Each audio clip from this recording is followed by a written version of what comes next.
누가복음 9장 12절에서 25절까지 말씀.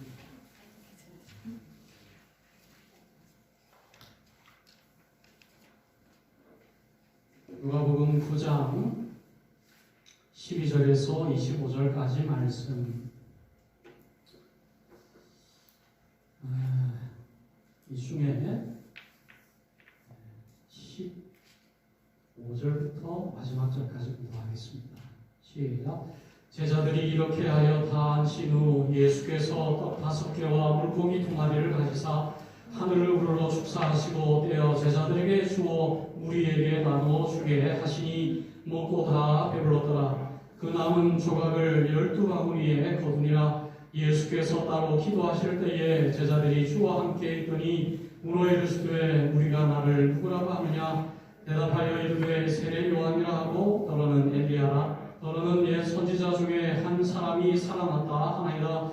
예수께서 이르시되 너희는 나를 누구라 하느냐. 베드로가 대답하여 이르되 하나님의 그리스도이시니이다 하니 경고하사 이 말을 아무에게도 이르지 말라 명하시고 이르시되 인자가 많은 고난을 받아 장로들과 대제사장들과 서기관들에게 버림받아 죽임을 당하고 제3일에 살아나야 하리라 하시고 또 무리에게 이르시되 아무든지 나를 따라오려거든 자기를 부인하고 날마다 제 십자가를 지고 나를 따를 것임이라. 누구든지 제 목숨을 구원하고자 하면 잃을 것이요 누구든지 나를 위하여 제 목숨을 잃으면 구원하리라. 사람이 만일 온 천하를 얻고도 자기를 잃든지 빼앗기든지 하면 무엇이 유익하리요. 아멘. 먼저 번에도 우리가 이 오병이의 기적에 대해서 말씀을 보았던 내용입니다. 그때는 우리가 예수님의 기적에 초점을 맞추어서 하나님의 말씀을 보았습니다. 오늘은 예수님의 이 기적보다는 그 무리와 그 제자의 삶, 무리와 제자, 군중과 제자의 관점으로 오늘 이 말씀을 보기를 원합니다. 성경은 굉장히 깊은 말씀이라 한 가지 측면에서 다 이해할 수 없는 것이고 또 여러 가지 상황 속에서 우리에게 주시는 깊은 여러 차원의 뜻이 있는 것입니다. 같은 부분이라 할지라도 하나님께서 우리에게 깨닫게 하시는 이 차원이 다른 것이죠. 그래서 하나님의 말씀이 귀하고 참으로 우리가 이해할 수 없는 그런 가치가 있는 것이 하나님의 말씀이다라고 할 수가 있는 것입니다. 우리 예수님께서 이 땅 가운데 오셔서 3년 동안의 복음 사역의 기간이 있었습니다. 하나님의 말씀을 전하는 3년 동안의 기간을 예수님의 공생의 기간이다 이렇게 말을 합니다.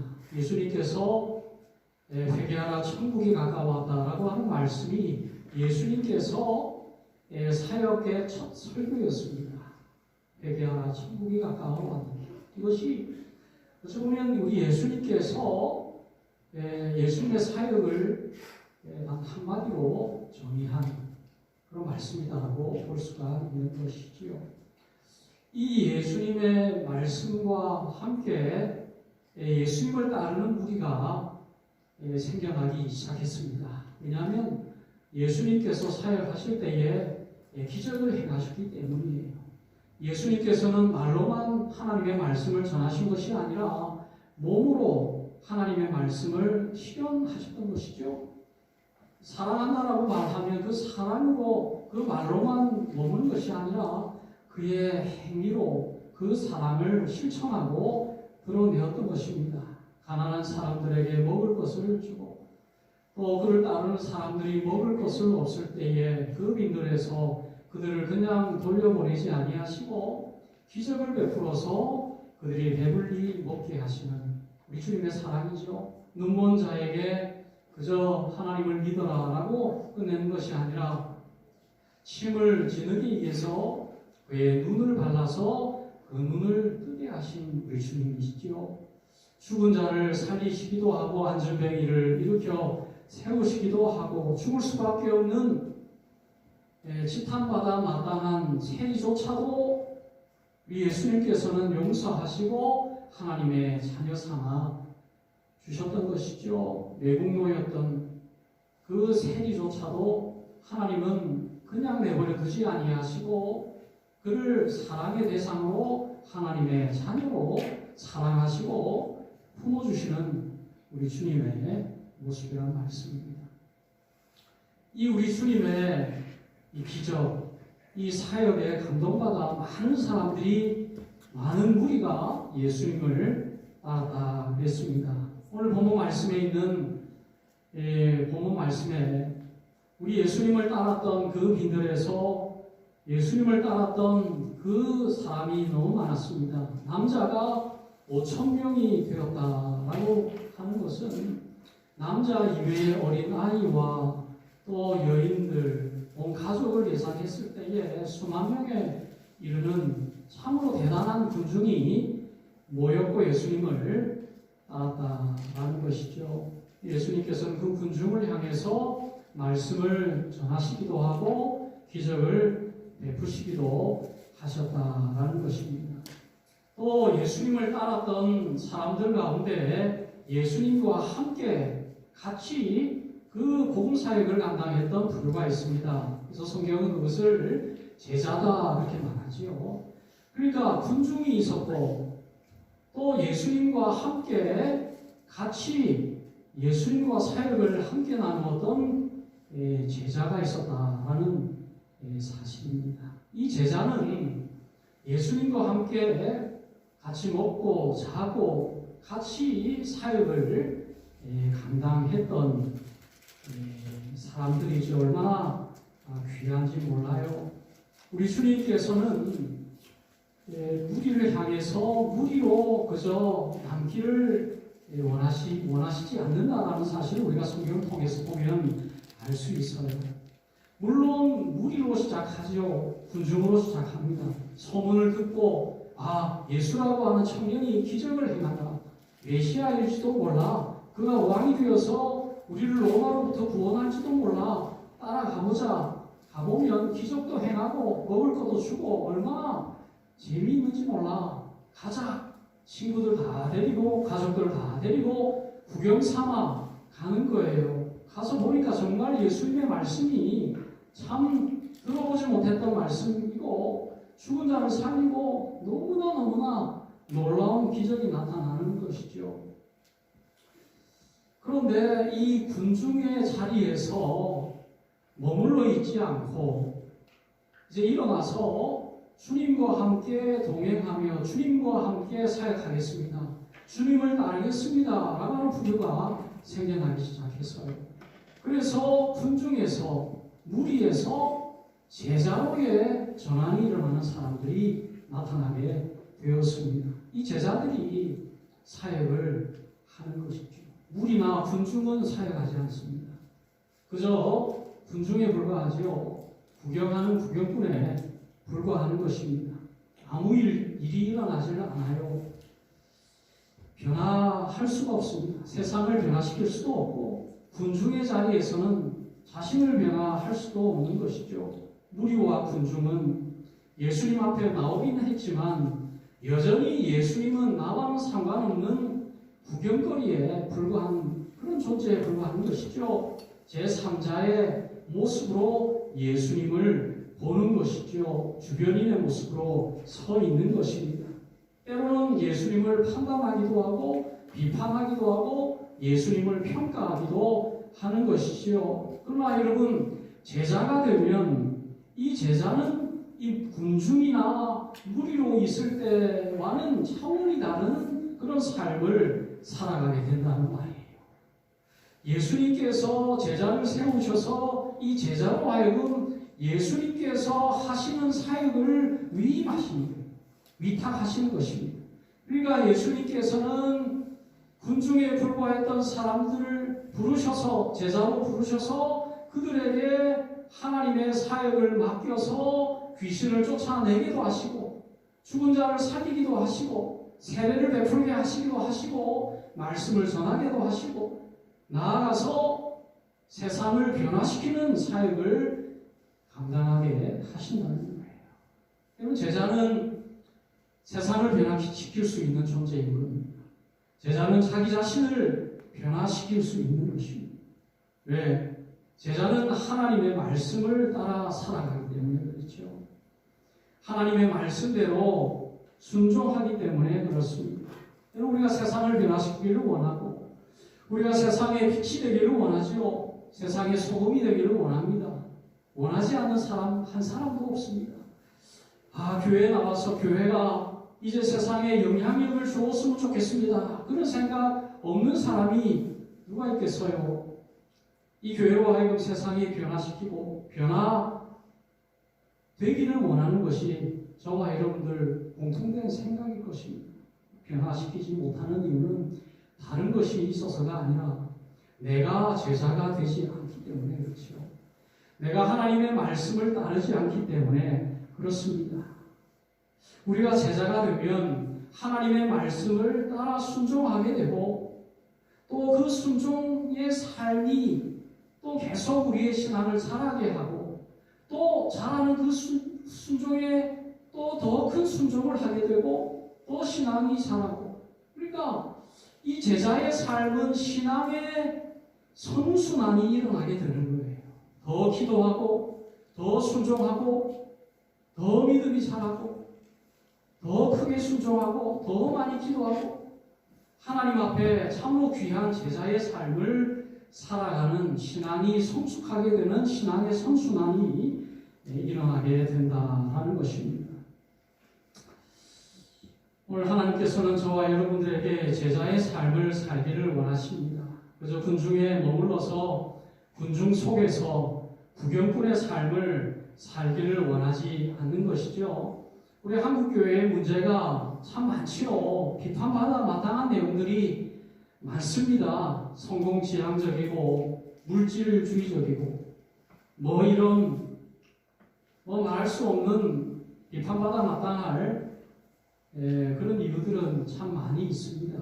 그러나 여러분, 우리가 한국교회를 바라보면서 우리 한국교회가 참으로 어려운 상황 속에 있는 것은 분명합니다. 뭐냐면 대형교회는 대형교회대로, 개척교회는 개척교회대로 큰 난관에 봉착을 하는 것인데, 그것이 뭐냐면 교회는 나오지만 제자가 되기를 원하지 않는다는 것이에요. 그래가지고 제가 여러 교회를 부교육자 생활을 많이 했지 않습니까? 큰 교회도 있어보고 수천 명, 5천 명 이렇게 메이저급 되는 교회에서부터 또 개척교회에서도 사역을 해보고 다양한 애로사항들이, 동일한 애로사항들이 제자가 없다는 거예요. 구경꾼은 많은데, 군중은 많은데 제자가 되지 않는다. 100명의 교인이 있으면 그 중에 10명 남짓, 20명 남짓 제자로의 삶으로 결단, 나머지 80%, 90%는 그저 왔다 갔다. 그래서 대형교회, 교회도 마찬가지예요. 교회는 크지만 수만 명, 수십만 명 나오잖아요. 여의도 순복음교회 같은 경우에는 80만 명 각 이런 지구까지 다 하면, 여러분, 그 중에서 80%가 그냥 왔다 갔다. 너무 심각한 거죠. 무시무시한 일이 아닐 수가 없습니다. 어떠한 헌신도 없고, 말씀 앞에 순종함도 없고, 그냥 일주일에 1시간 예배, 그거 외에는 아무것도 없는 것이죠. 헌신이 없고, 순종이 없고, 아무런 사역이 없는, 그저 군중에 불과한 거예요. 구경꾼에 불과한 것입니다. 이 교회는 어떻고, 저 교회는 어떻고, 이 교회는 이런 문제, 저 교회는 저런 문제, 그저 비판하고 판단하고 그렇게 머물러 있는 제3자로서 내가 이 교회 교인이다가 아니라, 내가 이 교회 몸이다가 아니라 한 발 물러서서 제3자로 교회를 보는 거예요. 판단하는 거예요. 비판하는 거예요. 목사를 비판하고 교회를 비판하고 성도들을 비판하고 마치 자신과는 아무런 상관없느냐 그런 신앙생활을 하는 크리스찬들이 작게는 60% 많게는 80%. 여러분 세상이 변화되겠습니까? 제자가 되지 않는데 하나님 말씀에 순종하고 하나님 말씀을 이루기 위해서 결단하고 헌신하지 않는데 교회가 세상을 변화시킬 수 있겠습니까? 제가 한 5,000명 되는 교회에 사역할 때에 교인들이 많이 와요. 한 20가정씩 와요, 매주. 너무나 많이 와서 어떻게 할 수 없는 단계까지 가는 상황이었습니다. 그래도 교회에는 헌신된 자들이 있어서 새가족들이 오고 많이 오면 교회는 돌아가야 되니까 식사도 제공해야 되고 구역도 만들어야 되고 뭐 여러 가지 사역도 해야 되고 성경공부도 해야 되고 하니까 5,000명의 교인인데 그 중에 정말 헌신해서 몸바쳐 충성하는 사람들은 10분의 1밖에 안 돼요. 그래서 결국에 어떤 문제가 생기냐면 그 10분의 1의 성도가 5년 지나고 10년 지나니까 다 탈진해버려요. 아유 목사님 못하겠어요. 더 이상 못하겠어요. 교인들은 많이 오고 해야 할 일들은 더 많아지고 목사님 더 이상 못하겠어요. 그래서 제가 그 목사님을 어떻게 해요? 어떻게든 설득해서 집사님, 권사님 그럼 누가 해요? 집사님 아는 권사님 아는 누가 해요? 사람이 없는데 그런 상황이 한국교회예요. 큰 교회는 큰 교회대로 작은 교회는 작은 교회대로 급급한 거예요. 매주 사역하기가 교회를 섬기기가 급급한 것입니다. 외적에서 볼 때는 돈 많겠지, 예? 사람들 많으니까 뭐가 대단하겠지 그렇게 밖에서는 그렇게 보이죠. 안에 들어가면 권사님, 집사님, 교인들 급급한 거예요. 그 교회를 이루어 나가기 위해서. 우리가 대형교회를 비판할 수가 없는 것입니다. 그곳에서도 피 흘리는 사람들이 너무 많은 거예요. 개척교회도 마찬가지죠. 개척교회도. 여러분 오늘 우리 주님께서 우리에게 말씀하세요. 해야 할 일은 많은데 추수할 곡식은 많은데 일꾼이 없다. 해야 할 일들이 너무 많잖아요. 눈에 보이는 일들이 얼마나 많습니까? 마음만 먹으면 너무나 값진 일들을 우리가 할 수 있잖아요. 기회가 있습니다. 또 여러분 너무 나이 많아지고 그렇게 되면 하고 싶어도 못해요. 제가 이제 은퇴하신 분들이 이렇게 대화를 해보면 너무나 아쉬워하시는 분들이 많습니다. 왜 아쉬워요? 목사님, 제가 좀 더 젊어서 예수 믿었으면 정말 예수를 위해서 젊음을 바쳤을 텐데 내가 60 넘어서 예수를 믿게 됐네요. 너무 아쉽습니다. 그런 얘기를 많이 하는 경우가 있습니다. 하고 싶지만 할 수 없는 때가 온다는 거예요. 여러분 영원히 젊음이 유지되는 사람은 아무도 없습니다. 늙어가고 있어요. 할 수 있는 일보다 할 수 없는 일이 더 많아지는 때가 옵니다. 여러분 지금은 여러분 할 수 있잖아요. 할 수 있는 일이 많습니다. 하나님께서 여러분에게 건강을 주셨고 또 여러분들에게 이웃을 주셨고 또 여러분에게 기회를 주시고 믿음을 주셨지 않습니까? 내가 결단하면 내가 하기로 다짐하면 여러분을 통해서 하나님께서는 역사가 나타나게 하신다는 거예요. 내가 하나니까 문제지. 내가 그냥 편하게 예수 믿으려고 하니까 그게 문제지. 하려고 하면 할 일이 얼마나 많습니까? 의미 있는 일이 너무 많아요. 너무 값진 일들이 많습니다.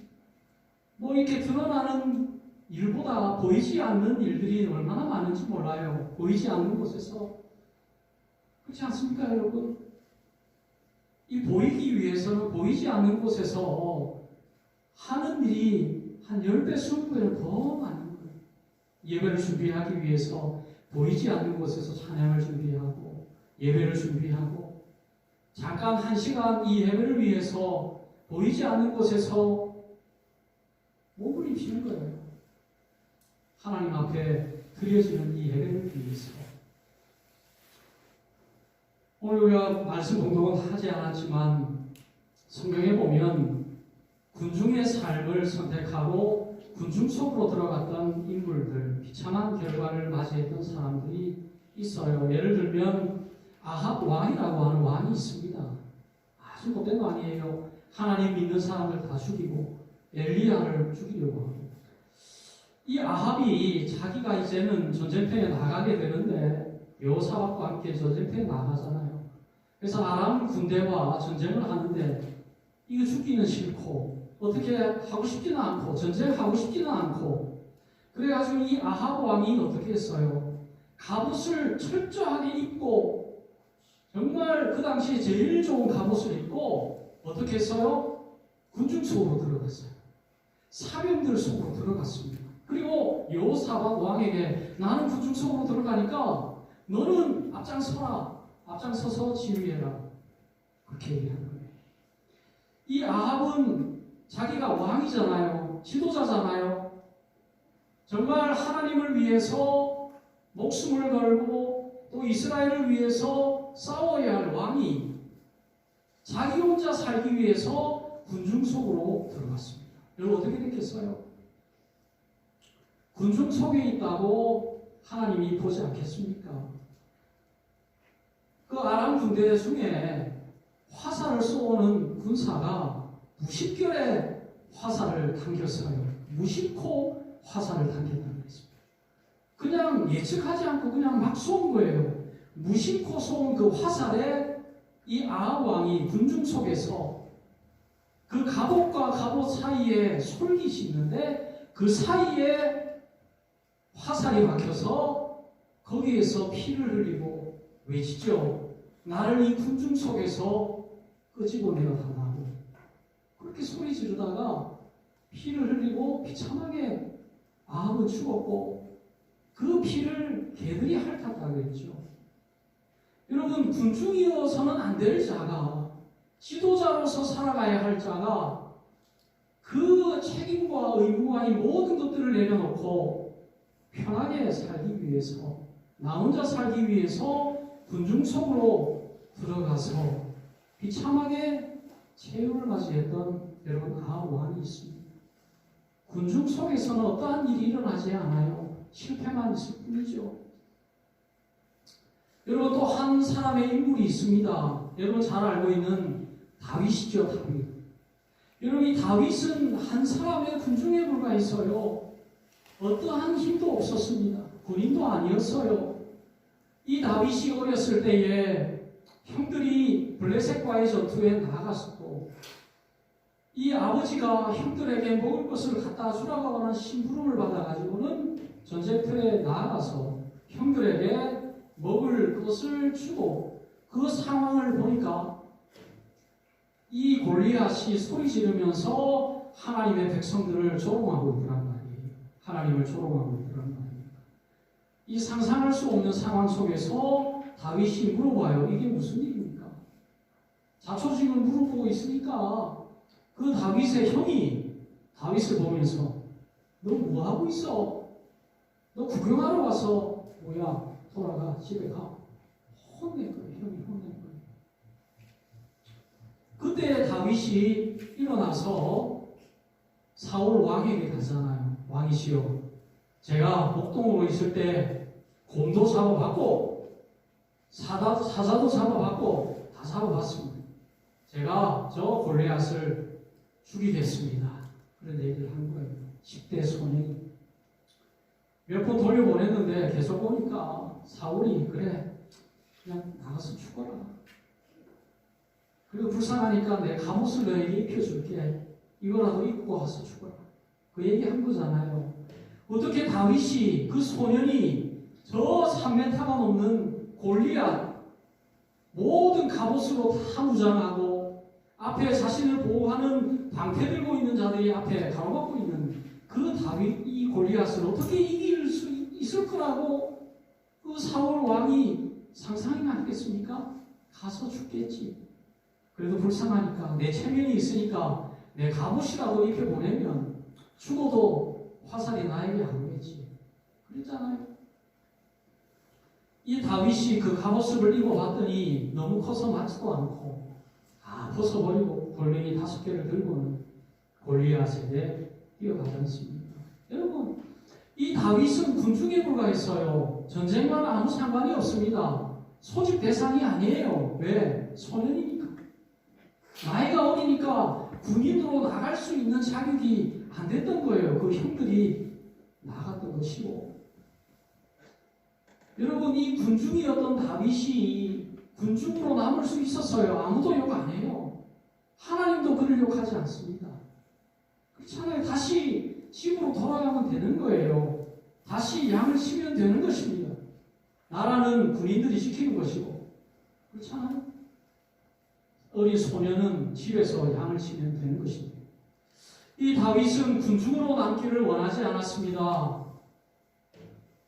군중의 자리에서 나아갔습니다. 제자의 자리로. 하나님의 말씀을 붙들고 순종의 자리로 나아갔어요. 저는 이 말씀을 보면서 우리 삼국시대 때 여러분 관청 잘 아시죠? 이 신라가 백제와의 전쟁에서 자꾸 지니까 이 관창이라고 하는 15먹은 소년이 너무 분노했어요. 저 계백장군을 이길 수가 없다는 말이니까. 그래가지고는 혼자 칼을 들고 창을 들고 뛰쳐나가서 전쟁터로 나간 거예요. 계백장군이 보니까 참 가소롭기 그지없는 저 소년이 혼자 왔다는 말이에요. 그래가지고는 호로로 붙들었지만 다시 돌려보내고, 그래 돌려갔으면 그냥 가야지. 냉수 한잔 마시고 또다시 뛰어온 거예요. 또 돌려보냈죠. 그래도 또 왔어요. 목을 베어버렸습니다. 그것을 보고 신라 군대를 움직이기 시작했죠. 야, 저 어린애를 죽이나. 저런 잔인한. 그래가지고는 그 전쟁에서 이겼다는 것이죠. 여러분, 이 다윗이 자기가 이길 거라고 몇 % 믿었을까? 여러분, 죽으면 죽으리라. 하나님의 말씀이라면 순종하겠습니다. 나의 인생을 걸고 나의 생명을 걸고 나가는 것이죠. 여러분, 군중에서 왕의 자리로 다윗은 나가요. 아합은 왕의 자리에서 군중의 자리로 숨어들었지만 다윗은 군중의 자리에서 왕의 자리로 나아갔던 것입니다. 오늘 여러분, 우리의 삶 속에서 하나님께서는 제자로 부르시기를 원하십니다. 제자가 세상을 변화시킬 수 있는 거예요. 제자가 사람을 변화시킬 수가 있는 것입니다. 하나님께서는 제자를 통해서 이 땅에서 하나님의 사역을 하기를 원하시지 군중을 통해서 하시는 법이었습니다. 부경꾼을 통해서 하나님은 사역을 하지 않아요. 여러분, 사도행전에 나오는 초대교회가 그렇습니다. 많이 군중들이 왔어요. 기적이 나타나니까 주변에서 저기 가면 기적을 경험한다. 저 사도들이 병을 다 낫습니다 하면서 기적이 나타나고, 또 자기의 돈을 다 팔아가지고는 몰려오는 사람들을 먹이고 입히고 뭐 이런 일들이 일어나니까 교회가 넘쳐나기 시작했죠. 너무나 일이 많아지기 시작했습니다. 사도들이 너무 할 일이 많은 거예요. 그래서 결단한 것이 뭐냐면 7 집사를 세우는 거예요. 제자들을 다 불러서 그들이 할 수 있도록, 섬길 수 있도록 집사의 직분을 주고 그 교회에서 섬김의 사역을 하게 하는 것이죠. 여러분, 좋은 교회는 어떤 교회냐면, 좋은 교회는 함께 사역하는 교회죠. 사도만 그저 사역하는 교회는 개척교회에 머물 수밖에 없습니다. 여러분, 개척교회의 특징은 목사만 붙이고 다니시고, 그게 이제 개척교회죠. 그렇게 되면은 영원한 개척교회로 남을 수밖에 없죠. 조직교회가 되어야 되는 것입니다. 성장해야 되는 것이죠. 여러분, 하나님의 몸된 교회가 어린아이의 모습으로 계속 유지된다면 그것이 하나님 앞에 영광이 되겠습니까? 저 사랑하는 교회가 개척했는데 여전히 저 개척교회 저 모양으로 저렇게 남았을 때에 그 주변에서 얼마나 손가락질 하겠어요? 저곳에 하나님의 임재하심이 있나? 저기에 뭔가가 문제가 있기에 저 모양이지. 손가락질. 비판받고 결국에 하나님의 영광을 가리는 것 아니겠습니까? 개척교회로 남아서는 안 되는 것이죠. 하나님께서 맡기신 그 은사대로 순종하고 사역하고 조직교회가 되어서 이 지역사회에서 해야 할 일이 얼마나 많습니까? 이곳에 오시는 많은 우리 한국인들 위해서 섬기고 도와주고 복음을 전하고 이곳에 많은 영혼들 예수 믿지 않는 사람들 많이 있습니다. 우리 한국 사람들뿐만이 아니라 이곳에 살아가는 많은 캐네디언들이 있잖아요.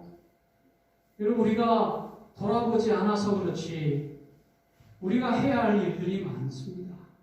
하나님께서 우리에게 주신 그런 은사가 많아요. 사역이 많습니다. 어떻게 해야 되겠습니까? 제자가 되어야죠. 하나님의 말씀에 순종하는 것이죠. 하나님의 말씀에 순종할 때에 하나님께서는 그 제자들을 통해서 놀라운 사역을 감당하게 하신다는 것입니다. 오늘 여러분 이 말씀 꼭 기억하세요. 군중으로 남지를 마시고 주님의 제자가 되어서 나는 주님께서 주신 은혜를 무엇으로 보답할까? 주님께서 나에게 어떤 은사를 주셨을까? 주님께서 나에게 어떤 사역을 하기를 원하실까? 깊이 고민하시고 기도하셔서 하나님께서 우리에게 맡기신 달란트를, 사역을 잘 감당하심으로 하나님 앞에 칭찬받는 저와 여러분들이 되실 수 있기를 주님의 이름으로 축원드리겠습니다. 기도하겠습니다. 하나님 아버지, 오늘 우리가 이 땅 가운데 살아갈 때에 참 많은 군중이 있고 많은 무리가 있지만 그 자리에 머물러 있는 것이 아니라 제자의 삶으로 다짐하고 결단해서 진정한 제자가 되어서 참으로 주님께서 우리에게 맡기신 귀한 사역을 잘 감당하여서 정말 하나님께서 우리를 통해서 이루고자 하시는 일들을 잘 감당하고 참으로 우리에게 맡기신 귀한 사역을 이루어 하나님의 기쁨이 되고 하나님의 영광이 되는 저희들 다 되게 하여 주옵시기를 원합니다. 우리 교회가 비록 세우신 지는 얼마 되지 않았지만 그럼에도 불구하고 하나님 저희들을 사용하여 주셔서 이 지역 사회에서 이 마지막 때에 우리 교회를 통해서 하나님의 나라가 임하는 귀한 교회로 쓰임받을 수 있도록 하나님 은혜를 더하여 주옵소서. 감사드렸고 예수 그리스도의 이름으로 기도드리옵나이다. 아멘.